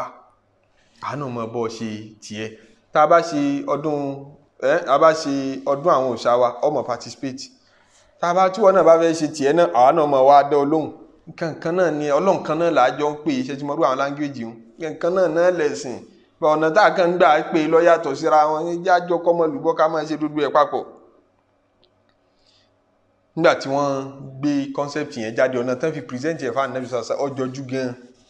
ànábì ní ẹjẹ́ ń lọ ronú sí. Suratul Isra ìta lọ́sọ̀kalẹ̀ ọ̀hún níbẹ̀ náà ni ìdáhùn ẹ̀ bá dé ronú sí kíni.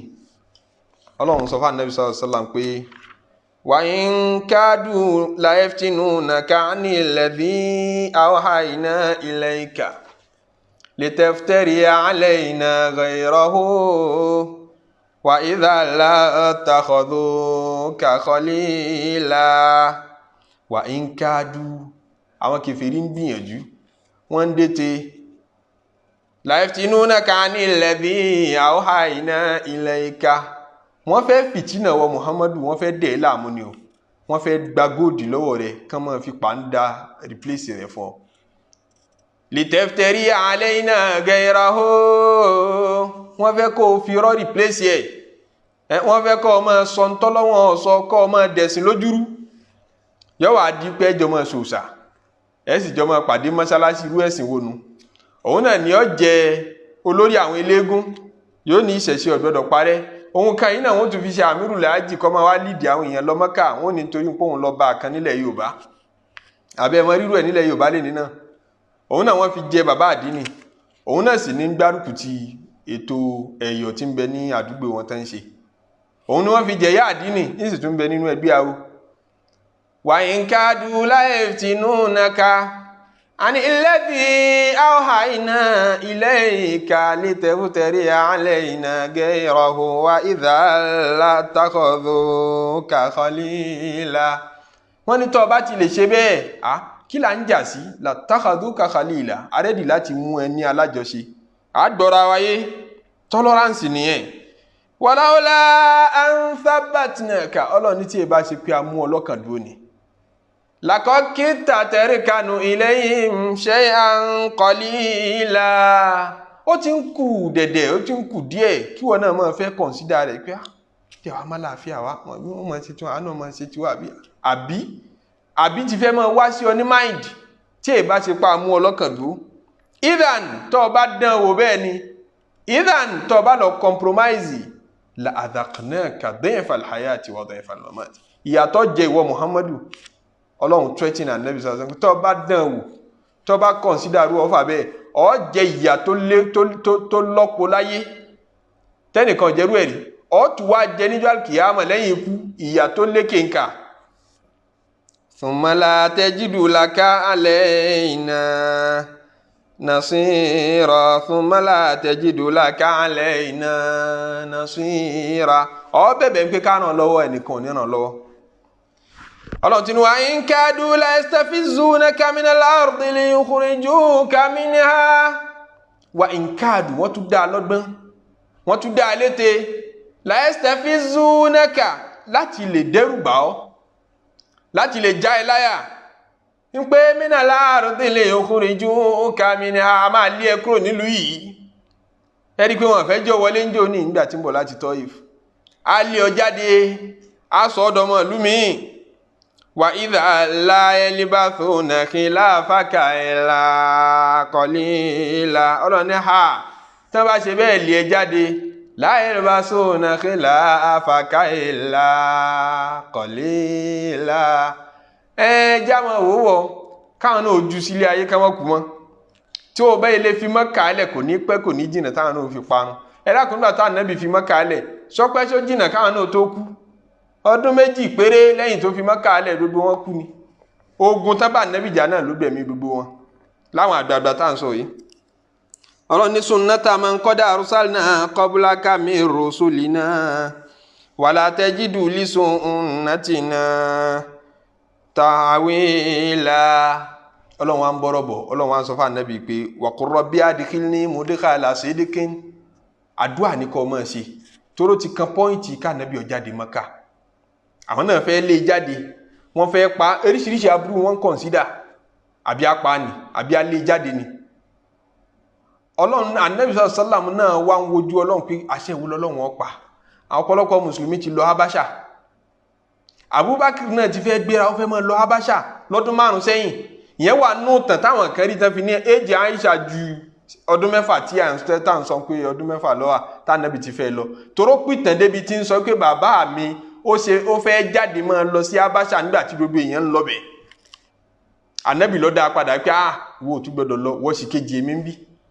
Ọdún táwọn èèyàn sì ń lọ Habasha tẹ bá dàdú nígbà tá à ń pìtàn bọ̀ nígbà tí Islam ṣe ìdọ́dún 5 ni. Bó lọ́rọ̀ ṣe sojú Aisha tí ń fi wá ń pìtàn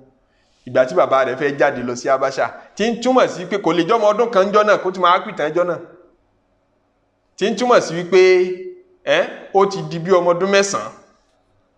ní gbogbo ìgbà tí bàbá rẹ̀ fẹ́ máa gbìyànjú àti máa lọ ìlú Habasha. Ibi àti yà lọ ní pé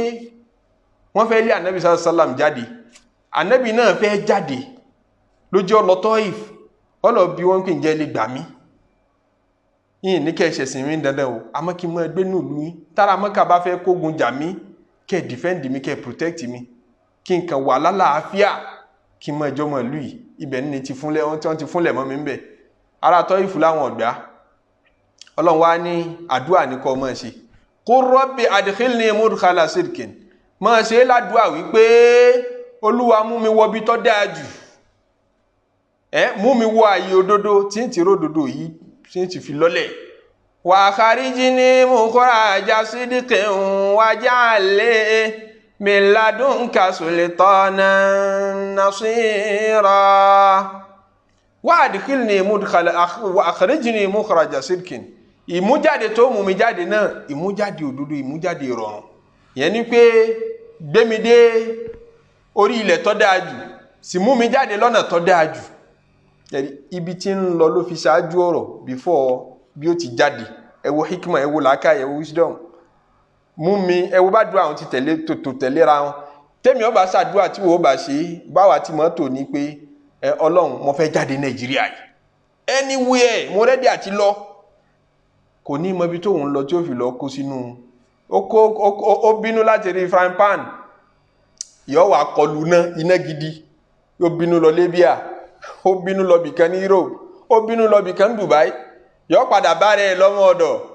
Àbí kó débẹ̀ kó máa lọ ṣiṣẹ́ agbára tẹ́bí rẹ̀ kan òṣèré tíran rẹ̀ kan òṣèré yóò tún fẹ́ sá wálé kò tún ní sáyè. Wọ́n ti gba passport lọ́wọ́ ẹ̀. Ẹkún pé mo sáfẹ́ kúrò Nàìjíríà ìgbàgbọ́ pé gbogbo ayé ló dá Nàìjíríà nìkan ní ọ̀dá ní ó gbé jáde. Kò fi làákàyè ṣàdúà. Ànábì ti ibi tí ń lọ síwájú níbi àdúà. Gbà pé Qur'an lọ́kọ Ọlọ́run lọ́kọ bí ó ti ṣàdúà hàn. Pé qur rabbi adkhilni mudkhala sidqin. Bó ṣe ṣàdúà rí, mo sọ pé Ọlọ́run ibi tó dáa jù tí mo lè sọ̀kalẹ̀ sí tí mo lè setù sí. Bá ń palẹ̀ mẹ́ẹ̀kalẹ̀. Wa kharijni mukhraja sidqin tí yẹn bá ti wá mọ́ bí tí ń lọ wá kúkọ́ jáde lọ́bẹ̀. Gbogbo ìgbà tó bá tẹ̀síwájú ń bí ìrìn mọ́ rí bí tó ń lọ kó tó sọ pé mo fẹ́ máa lọ. Má kàn sọ pé máa lọ. Bóyá bí tó wà yẹn dáa ju bí tí ó fẹ́ lọ lárí mọ́ lọ. Wa kharijni mukhraja sidqin. Tí n bá ti wá níbi tí mo fẹ́ dé sí tó dáa jù lọ, wá gbé mi jáde lọ́nà tó dáa jù. Ọ̀nà tí n fi ní jẹ̀bi jáde. Waj'al li min ladunka sultanan nasira. Fún mi ní àwíjàre, fún mi ní ìmọ̀nà, fún mi ní ìtọ́sọ́nà tó dáa jù látọ̀dọ̀ Ọlọ́run Ọba. Àdúà yìí ni kó máa ṣe. Olúwa ló sọ kalẹ̀ fún Ànábì sallallahu alaihi wasallam pé Ọlọ́run kọ́ mi máa ṣe. Ọlọ́run mú mi jáde nínú ìṣòro yìí lọ́nà rọ̀. Ànábì wá ń ṣe àdúà ní ń wá ìyọ̀ǹda látọ̀dọ̀ Ọlọ́run Ọba ń pé ń bolo wọn ṣẹ́tù sí. Mọ́kà yóò ṣe gbé mọ́. Ṣó dẹ̀ ti rí prophecy láti ìgbà tó ti bẹ̀rẹ̀ tí message ti bẹ̀rẹ̀ sí ní sọ̀kalẹ̀ sí. Láti bẹ̀rẹ̀ pẹ̀pẹ̀ nígbàgbé Suraka Warakatu ibn Nawfal. Ta ni wọ́n lẹ́gbọ̀n bàbá Khadija ni àwọn kan lábúrò bàbá ni àwọn kan ní kìí sì ṣe pé kàn jẹ́ ará tòsí wọn ní pé kìí ṣe ará Mẹ́kà tóun jẹ́ kìrìsìtẹ́nì òun ló kọ́kọ́ sọ fún Ànábì pé pẹ̀lú mẹ́sẹ̀jì yìí wọ́n lé ọ jáde nílùú yìí kódà ó ṣe mí ṣe bíi kémi náà wà láyé kí n wà nínú ìlú ìjọ tí wọ́n bá lé ọ jáde tálà Ànábì ń bi pé àwa mukhrijuyahum ṣé wọ́n á tún lé mi jáde ní lérí kíni ẹni ẹnìkan ò gbérù ní tó fẹ́ gbédè yẹ ẹnìkan ò ní gbérù ẹ̀wà kan mọ́ lè jáde. Ànábì náà tí wọ́n á rí i pé òun ó padà jáde nínú ìlú yìí bolo wọn wà lọ báyìí ó fa kí Ànábì sallam máa fi ọ̀rọ̀ ara ẹ̀ wẹ́lọ̀ káàkiri ń lọ béèrè nígbà tó ti lọ Tọ́ìf tára Tọ́ìf láwọn ò ní gbà ó tún wá gbìyànjú gbogbo àwọn ìdílé àtàwọn ẹbí tí ń wá sí Mẹ́kà láti wá ṣe umra nínú àwọn ẹlẹ́bọ àbí tán ń wá nájà, ànábì ń bá wọn sọ̀rọ̀ ń lọ jókòó tì wọ́n. ǹjẹ́ ẹ lè gbà mí sílùú yín? ǹjẹ́ ẹ lè jẹ́ kí n mọ̀ bọ̀ wá sílùú yín? kò ṣe dandan kẹ́ gbà tí máa ń bẹ lọ́wọ́ mi o, mẹ́sẹ̀jì mi ẹ lè mọ́ gbà, àmọ́ ǹjẹ́ lè yọ̀ǹda fún mi kí n kàn máa gbélùú yín ní sì máa jí sí Ọlọ́run ọba. ọ̀pọ̀lọpọ̀ wọn ń ṣe no, ọ̀pọ̀lọpọ̀ wọn ń ṣe pé kò sáyè. bẹ́ẹ̀ ni bí tí ń káàkiri Abu Jahl ń tẹ̀lé káàkiri gbogbo bí tá ànábì ń lọ wọ́n ti mọ̀ pé ń lọ ń try láti negotiate àlàáfíà àti residency ẹ̀ pẹ̀lú àwọn àlejò tí ń wọ Mẹ́kà. tó bá ti wá dọ́dọ̀ àwọn kan àwọn Abu Jahl ló tètè lọ bá àwọn tọ̀hún, ẹ má dá lóhùn o, ẹ má dá lóhùn o, tẹ́ ẹ bá dọ́dọ̀ yín yọ́ sọ àwọn ọmọ yín dọ̀tá yín o, yọ́ sọ àwọn obìnrin yín dọ̀tá yín o, kò ní jẹ́ kí wọ́n sì ṣẹ̀ṣẹ̀ mọ́ o, àwọn ọmọ yín ò ní gbọ́rọ̀ sí yín lẹ́nu mọ́ o, àti bẹ́ẹ̀ bẹ́ẹ̀ lọ ń lọ dorí wọn rú ń kọ́yìn wọn sáà Nabi sallallahu alaihi wasallam. táwọn báyìí sì gbọ́ tẹnu rẹ̀ àwọn ní àwọn mọ̀lẹ́bí rẹ̀ náà nù, àwọn ò lè mọ́ tó wọn, àwọn èèyàn rẹ̀ ní ẹni ibi ni wọ́n ní kọ̀ da wọn ló pìdán ni tọ̀ àṣà ní mọ̀ jù wọ́n lọ. ó fa tí ọ̀pọ̀lọpọ̀ wọ́n fi ń kọ́yìn sí Ànábì sallallahu alaihi wasallam. ẹ̀kọ́ òun làfáà fẹ́ kọ́ wa tó ní wa arada an-nabiyyuna fusahu ala qabilatin liyahsula iwa'uhum min ba'dihim yuballighu risalata Allahi fakullun yanzagu ilayhimu ash-shaytanu hatta yuridu an qawlihi wa yaza'u wa yarfudu hatta ataha Allahu lil ansari fastabaqu lil khayri bi ikhtiyari fayuslimu al-wahidu minhum yuslimu bihi jami'u ahlihi faruhimu laqiya sittan aw thamaniyan lada aqabatin da'ahumu ilal huda فآمنوا بالله ثم رجعوا لقومهم يدعونهم فسمعوا حتى فشى الإسلام ثم قدم في قبيل منهم وممن أسلم لبيعة ضعف الذين سلفوا كبيعة النساء ثم انصرفوا ثم أتى من قبل 70 ونيف فبايعوا يخفون بيعتهم ليلا ونعم البيعة جزاء من بايع فيها الجنة. afaani wa arada an-nabiyyu nafsahu ala qabilatin li yahsula in wá ń fi rẹ̀ lọ gbogbo àwọn ìdílé lẹ́yọ kọ̀ọ̀kan káàkiri ìdílé àwọn gbajúmọ̀ nínú àwọn ìdílé ń lọ bá wọn lẹ́yọyọ wípé ẹ jọ̀wọ́ ǹjẹ́ ẹ lè gbà mí sọ́dọ̀, ẹ jọ̀wọ́ ǹjẹ́ ẹ lè gbà mí sọ́dọ̀. ìdí wọn sọ pé rárá a lè ṣe bẹ́ẹ̀. ó lọ bá àwọn ìdílé kan wọ́n pè wọ́n ní Banu Amir ibn Sa'sa ọlọ́ba àwọn pé ǹjẹ́ lè gbà mí, wọ́n láà lè gbà ọ́, àwọn èèyàn rẹ̀ lọ́ọ̀ dáa, wọ́n ló pìdán ni ọ́, wọ́n ló lóògùn ni ọ́, wọ́n lálásàsí ni ọ́, wọ́n ní kinní kan ni ọ́, wọ́n ti bà nẹ́bì jẹ́ débẹ̀, wọ́n blackmail ẹ̀ káàkiri. lẹ́yìn tó yẹ́yìn kúrò ń bẹ̀ nìkan nù wọ́n ló gbọ́n gan ó sì ní làákàyè ẹ̀yìn kò yẹ ká jẹ́ ọlọ́ba àwọn ẹjẹ́ á lò ní ká benefit lára tí ń ṣe wọn. wọ́n á pe Ànábì sallallahu alaihi wasallam pé ǹjẹ́ tá bá gbà ọ́ sọ́dọ̀ ṣé o mọ̀ pé a take risk ni, tá bá gbà ọ́ sọ́dọ̀ nísìnyí àwọn èèyàn rẹ ní Mọ́kà wọ́n lè kógun jà wá anytime. tá bá kógun jà wá á já sí pé ọrùn wa la fẹ́ mọ́ fi gbàdà, ọrùn àwọn ọmọ wa àwọn ìyàwó wa la fẹ́ sọ di ìyàwó oníyàwó tí wọ́n kó wọn lẹ́rú. tá bá ń jagun torí tiẹ̀ a lè take gbogbo risk yìí nítorí rẹ kọ́mọ̀ ní benefit tá a fẹ́ mú mbẹ́ kí ló máa jẹ́ tiwa. Ànábì ní kò sí tí ó jẹ́ ti yín tó tayọ pé ẹ rí ọnu Ọlọ́run ọba láyé ẹ tùrí tó bá dijọ́ àlùkìyámà. eléyìí ò tó a fi ọ ṣaṣáájú àmọ́ ńgbà tó bá sí láyé mọ́ tó bá sí mọ́ àwa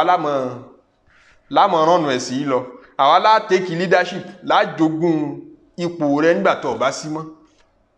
condition wa nù tó bá ti lè fara mọ́ bẹ́ẹ̀ á gbà ọ́ sọ́dọ̀ tó bá sì dogun á jà á defend rẹ̀. Ànábì ní ọ̀rọ̀ òṣèlú kan mo dó wá báyìí o nípa ẹni tí n bá ti wá kú tán ẹ̀yin lẹ́ẹ̀mọ́ wá jó lórí lẹ́yìn mi. Ojú àṣeyọrí ọ̀pá Ànábì sallallahu alaihi wasallam débi kọ́ wá lọ ṣi condition gbà. Ìdààmúdàbò bá Ànábì sallallahu alaihi wasallam kọ́ wá lọ fara mọ́ condition kan àti táàmù kan tí ó bá làákà ìmú tí ò ní jẹ́ kẹ́sìn yẹn gan orí díjòkó. Ṣé ẹ mọ̀ pé tó bá fara mọ́ àwọn náà wọ́n ṣe kú pa àwọn ọba lọ́la nù ọba ló lè fojú rẹ̀ wo kìí fojú rẹ̀ wo ọba tí ń bẹ́ẹ̀ nígbà tẹ́ ẹ bá kọjú sọba tí ń bẹ́ẹ̀ tẹ́ ń pé kọ́lọ̀ ń jẹ́ mi rí ogun ṣe tí wàá kọjú sọba lọ́la náà tẹ́ ń sọ fún wọn náà pé tó ibi tó sì ń wò lọ́ọ̀kan wọn lọ́wọ́ ojú tètè débẹ̀ ọba tí ń bẹ́ẹ̀ ò ní sọ pé wá ń bí èpè ló ṣẹ́ fún mi tó bá tètè débẹ̀ mi máa kú nìyẹn àwọn náà wọ́n fi májèlé sóúnjẹ fún un tí yẹn bá mọ núrò.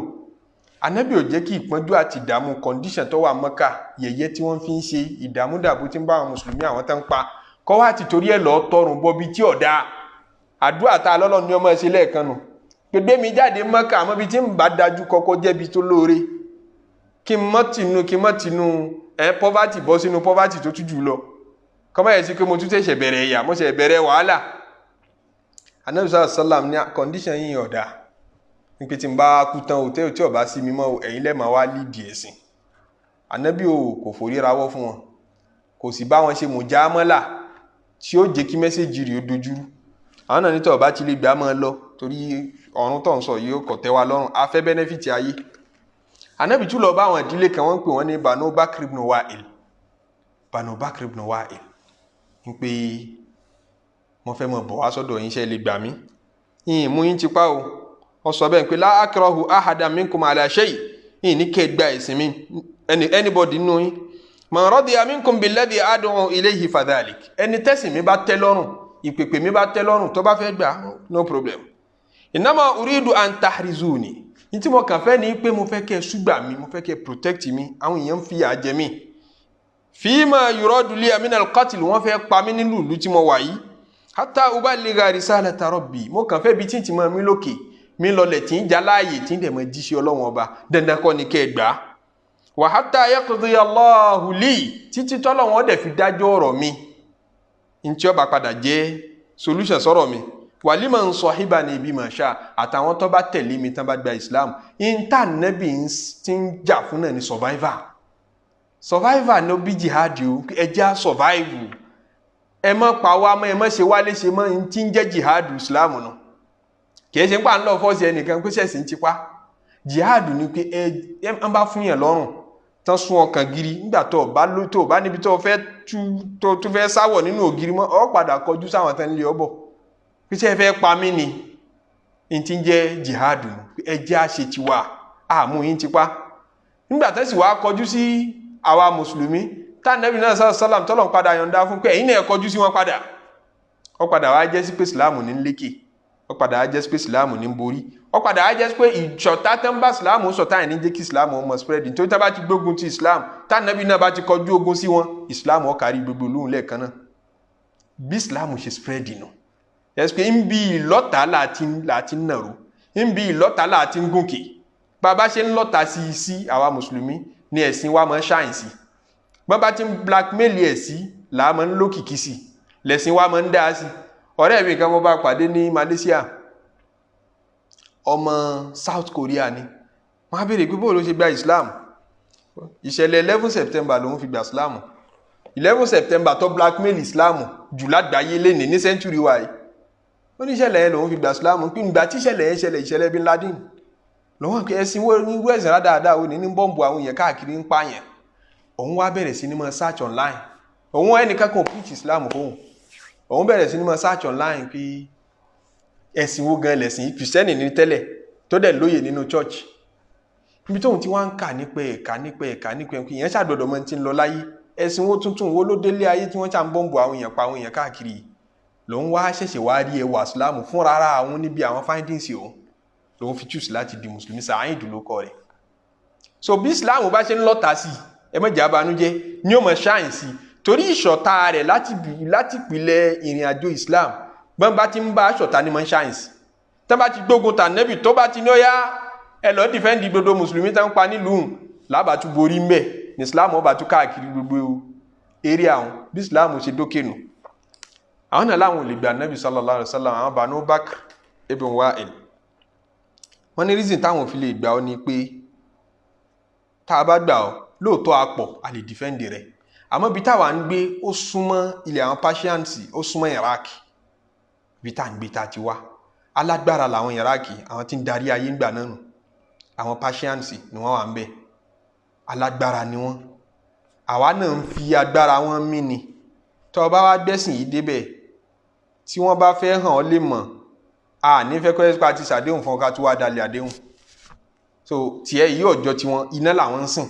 wọ́n sì ń pé kí èèyàn mọ̀ sí iná kọ́ mọ́ sóòsà mọ́ tó bá wí tán bá láwọn ọ̀fẹ́ tó ń wíhùn tán bá ní á mú ọ wá àáfà ó lé wọn lọ́wọ́ tọ́ra àfẹ́ wàhálà wọn lágbára jù wá lọ ọfà táwọn náà fi lè gba anabi sallallahu alayhi wa sallam nígbà tá anabi jíṣẹ́ fún wọn táwọn kọ̀ pẹ́ ní Abuja lè dọ́dọ̀ wọn kí só ti wá bá yín sọ̀rọ̀ wá a máa lè gbà wọn ẹ tí ẹ mọ́ gbà wèrè ní kọ́mọ́ntì ń sọ Abuja lè sọ bẹ́ẹ̀ lẹ́nu ara ẹ̀ lọ́hùn àwọn tọ̀hún náà ni àwọn náà ń wò bẹ́ẹ̀ bí aṣọ́ṣọ́ sì lálàáfíà báyìí torí pé nígbà tá anabi ní ẹjẹ́ mọ́ bọ̀ ọ́dọ̀ yín tán ní àwọn Persians là ń bá gbé anabi sọ fún wọn pé Islam wọn padà dọ́dọ̀ gbogbo àwọn èèyàn náà wọn padà gbẹ̀sìn yìí tẹ́ bá lè gbà mí tẹ́ bá lè gbà mí ẹ̀sìn tí mo mú wá fún yìí á padà lékè àwọn tí ń dẹ́rùbà yín tán dókòkò mọ́ yín láwọn Persians á padà lékè gbogbo wọn àwọn tó ń wá òkè bí kí wọ́n sọ pé yóò lékè US lẹ́ni pé Nàìjíríà ó lékè US ṣe mọ̀ pé ọmọ Nàìjíríà president Nàìjíríà ní ọ̀kọ̀ọ̀kọ́ rẹ̀ yóò ní yàrá yìí ẹ̀rín pé Nàìjíríà lọ́n sí US so àwọn tó ń nà àwa náà wò bẹ́ẹ̀ kí sọ gbádùn sọ lálàáfíà sá àwa àbúrí Persians sallallahu alayhi wa sallam ẹ dákun tí Islam ò padà débẹ̀ kódà tá a bá fi déètì ká ń pín níjọ́ tá Ànábì sọ̀rọ̀ yìí Islam ń di ọmọ ọdún mẹ́wàá kọ́ tá Ànábì ń palẹ̀ mọ́ tá a lọ ńbolá lọ ó wà lọ́wọ́ bolá lọ ó ti lé lọ́dún mẹ́wàá àbí ká níbi ọdún 11 sí ìgbà tí Islam padà dé Iraq lásìkò Umar tó gbóhùn tí ń bẹ́ẹ̀ kò wọ 15 years kò tó 15 years tí prophecy Ànábì sallam ó fi ṣe ń pé Islam ó padà dé dúdú bí tẹ́ ń sọ gbogbo wọn padà surrender Islam ní ọmọ tí mo mú wáyé ní ọmọ pàṣẹ dúdú bẹ sallallahu alayhi wa sallam abaka Iraq lé ní mbòlá ń kà sí ní Islamic countries babaka Iran àwọn ibi tí ń bẹ lọ́ndà àwọn Fárísì ń gbà náà nù kọlọmbà kí Ànábì kọ́ bá wa gé afá ní qabilatin liyasula ń káàkiri ojúlé sójúlé ìletò sí ìletò ẹjọ́ ẹ gbà mí wọ́n fẹ́ pa mí lu wa gbogbo wọn dáhùn n tí ń fẹ́ lọ́dọ̀ wọn ní pé ìwà ẹ gbà mí sọ́dọ̀ min ba'dihim ń retí bẹ́ẹ̀ lọ́dọ̀ wọn yuballighu risalatallah ń wá jẹ́ yín pa pé kẹgbẹ̀sìn mi ò mú kàfẹ́ mọ́ jíṣẹ́ tí ń bá dọ́dọ̀ yín iṣẹ́ Ọlọ́run fakullun yanzagu ilayhimu shaitan gbogbo wọn ní ṣètánì ń dà láàmú ìyẹn Abu Jali àtàwọn ìyẹn wọn wá fọn sí wọn létí ń pẹ́ ẹ̀rọ o hatta yu'ridu an qawlihi ẹ má dá lóhùn wàyáhàzà wọ́n fi ṣe yẹ̀yẹ́ wọ́n pè ń wèrè wàyẹ́rùfòdò gbogbo wọn takò hatta ataha Allahu lil ansari títí tọ́lọ̀ fi wá máa wọn tó nífẹ̀ẹ́ sí jùlọ àwọn ará Madina àwọn náà wá Mẹ́kà ni wọ́n wá Mẹ́kà náà bá Ànábì bá wọn pàdé wọn náwọn ìdílé Yẹ́síríbà ní Madina ń jẹ́ nígbà náà Yẹ́síríbà wọn ti wá ìdílé méjì ni wọ́n Khazraju àti Ausu wọ́n wá Mẹ́kà àwọn kan ni wọ́n wá rajà ni àwọn kan sì ni wọ́n wá fún umura ni wọ́n ṣàwà Mẹ́kà Ànábì ṣalábàápàdé wọn fastabaku lil khairi bi ikhtiyari àwọn lọ́lọ́run ní kí wọ́n gbọ́ mẹ́sìgì Ànábì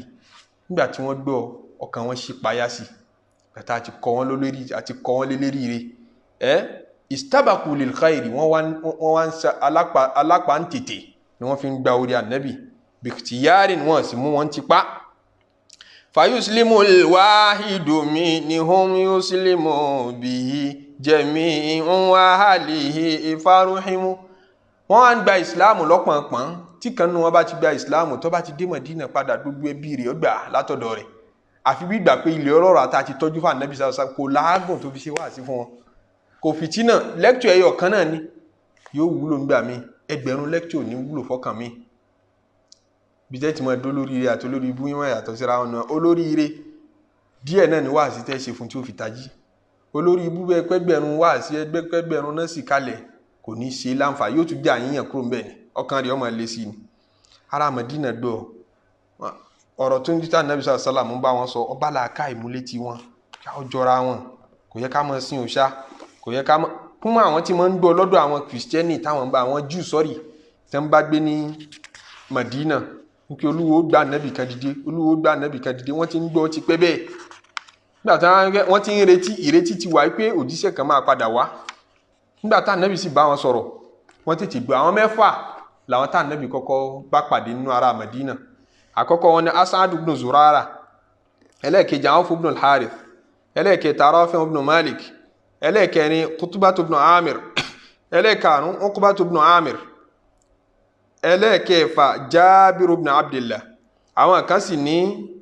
àwọn kan ní 8 ni wọ́n àfáà yìí náà ló sọ bẹ́ẹ̀ pé àwọn kan ní 6 àwọn kan ní 8 làwọn tí Ànábì kọ́kọ́ bá pàdé lakiya sitan aw thamaniyan lada qabatin da'un ila al-huda àwọn kan ní 8 ni àwọn tó kọ́kọ́ bá pàdé lára Mádínà wọ́n fi tanikun Abul Haytham ibn Tayyihan sàbí dáadáa ni wọ́n fi kún pé òun ló sì keje wọ́n sì ní Mu'adh ibn Afra òun ló sì kẹjọ àwọn tá Ànábì kọ́kọ́ mìtì nínú ara Mádínà nù sí wáàsí fún wọn wọ́n dẹ̀ padà sílùú wọn wọ́n gba Islam àwọn ni wọ́n kọ́kọ́ lọ jíṣẹ́ fáráàlú wọn pé abẹ́sìn tuntun pàdé àwa ti gbà ó níbo la Ànábì ti bá wọn pàdé ní Mínà Akaba ẹ̀rí pé lórí ẹni tẹ́ bá lọ hajj òkú 3 ni àmọ́lẹ̀ níjọ́ kìíní tá a kọ́kọ́ lẹ́kọ̀ọ́ èyí tó kángun sí Kaaba tó kángun sí Mẹ́kà òkú tá máa lẹ̀ Mínà ìkíní wà báyìí pílà alákọ̀ọ́kọ́ ẹlẹ́ẹ̀kejì wà láàrin ẹlẹ́ẹ̀kẹta tóun jìnnà sí Mínà tó súnmọ́ Mẹ́kà tó wà ní sáìdì Mẹ́kà òun náà ń pè ní Akaba òun ni ibẹ̀ location yẹn l'Ànábì sallallahu ti ṣe wáàsí fún wọn jọ náà tí wọ́n ti gba Islam àwọn 6 àbí 8 ní ìbámu pẹ̀lú táwọn kan sọ wọ́n gba Islam yẹn wọ́n padà sí Mádínà wọ́n lọ spread yẹ fa amanu billahi thumma raja'u wọ́n gbọ́ Ọlọ́hun Ọba gbọ́ wọ́n gba Islam wọ́n dẹ̀ padà sí ìlú wọn liqawmihim yad'unahum fasami'u liqawmihim yad'unahum fasami'u wọ́n padà sọ́dọ̀ ìjọ wọn àwọn ìjọ wọn náà ń gbọ́ wọ́n ń gbà nígbà táwọn ìjọ gbọ́ tí wọ́n gbà wọ́n wá tún wá wálẹ̀ kejì wá bá Ànábì sallallahu alaihi wasallam ní Mẹ́kà nígbà tí wọ́n tún wálẹ̀ kejì wọ́n pọ̀ ju alákọ̀ọ́kọ́ lọ nígbà tí wọ́n alákọ̀ọ́kọ́ àwọn 8 tí wọ́n fi gba Islam lákọ̀ọ́kọ́ wọ́n ṣẹ̀ṣẹ̀ wá wálẹ̀ kejì wọ́n wálẹ̀ kẹta náà ló fi jẹ́ sí pé ọdún yẹn ń lọ bíi 3 k'Ànábì tó lọ Mádínà Islam yẹn Ọlọ́run ń prepare rẹ̀ àdìkíní mùdíkálà sídìkù yẹn fẹ́ ṣẹlẹ̀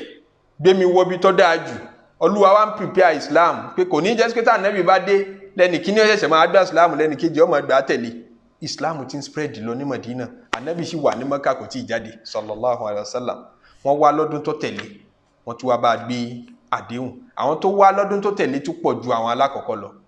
ibẹ̀ láti máa tẹ̀síwájú pẹ̀lú ògo Ọlọ́run Ọlọ́run ṣáà fún wa lẹ́mí àtàláfíà Ọlọ́run gbà lọ́wọ́ wa má jẹ́ àṣe lásán má jẹ́ ó jẹ́ṣẹ́ ayé jẹ́ ó jẹ́ṣẹ́ tá a bá nínú iṣẹ́ ládàá bẹ́ẹ̀ náà ti ń gbọ́ yìí Ọlọ́run máa jẹ́ kó ríire yín ó máa pọ̀ sí jẹ́ kí àánú Ọlọ́run bá lérí yín ó máa pọ̀ sí àtàwa àti yín ká bá yọ́nú Ọlọ́run pàdé àtàwa àti yín àzìkí Ọlọ́run ọba kó mọ̀ wọn wà ọlá títóbi Ọlọ́run ọlá àánú Ọlọ́run subhana rabbika rabbil izzati amma yasifun wa salamun ala al-mursalin walhamdulillahi rabbil alamin allahumma salli ala sayyidina muhammadin salatan tunajjina biha min jami'il ahwali wal afat wa taqdi lana biha jami'al hajat wa tutahhiruna biha min jami'is sayyi'at wa tarfa'una biha 'indaka a'la ad-darajat wa tuballighuna biha aqsal ghayat min jami'il khayrati fil hayati wa ba'da al-mamat